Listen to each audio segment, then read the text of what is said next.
ఇక మీరు మాకు ఎట్లయితే బీసీలకు 42% రిజర్వేషన్ వద్దంటారో మీ ఈడబ్ల్యూఎస్ కూడా వద్దిగా. మీ ఈడబ్ల్యూఎస్ కూడా మేము ఒప్పుకోం. ఈ ఈడబ్ల్యూఎస్ సంగతి ఏందో తేలాల్సిందే. ఈ ఈడబ్ల్యూఎస్ సంగతి తేల్చాల్సిందే. ప్రభుత్వం దృష్టిలో ఉంది, ప్రభుత్వం చేతిలో ఉంది కదా. అది ప్రభుత్వం ఇదేమో 50% ఇదేమో కేంద్ర ప్రభుత్వం చేతులు ఉంది. కానీ ఈడబ్ల్యూఎస్ కోట పెంచాలన్నా దించాలన్నా రేవంత్ రెడ్డి చేతిలో ఉంది.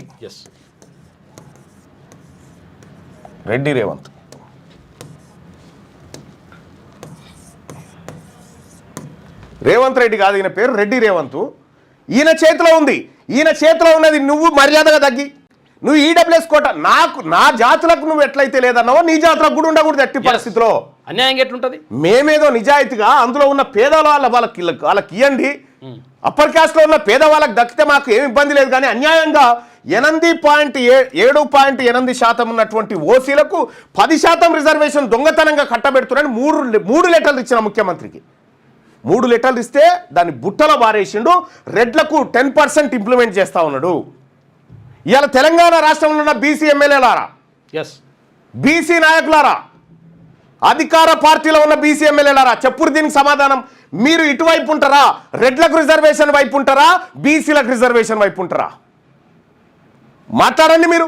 పిసిసి మహేష్ కుమార్ గౌడ్ గారు చెప్పండి సార్ దీని సంగతి ఏందో. అక్కడ నిరుద్యోగులకు విద్యార్థులకు ఏం సమాధానం చెప్తారు? నిరుద్యోగులు మా బీసీ బిడ్డలకు ఉద్యోగాలకు 42% రిజర్వేషన్ ఉద్యోగాల విషయంలో ఇవ్వకుండా, మా పిల్లలు చదువుకునే ఇన్స్టిట్యూషన్లో 42% రిజర్వేషన్ ఇవ్వకుండా రాని కాడ మాకు పెట్టి ఈ తాకులాటలు పెట్టి హైకోర్టుకు పంపించి ఇలా పిటిషన్లు వేయించి దొంగతనంగా ఈ కార్యక్రమాలు చేస్తూ ఉన్నారు కదా. ఈ ఈడబ్ల్యూఎస్ రిజర్వేషన్ 10% కోటా ఉంచాలన్నా ఖతం చేద్దాం. ఆ ప్రజల ఒపీనియన్ అడుగుదాం. వాళ్లకు మన కూడు మనం తిందామంటే ఒప్పుకోరట.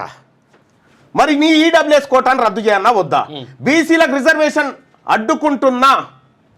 అడ్డుకుంటున్నా రెడ్లు వాళ్ళ ఈడబ్ల్యూఎస్ రిజర్వేషన్ రద్దు చేయాలా వద్దా?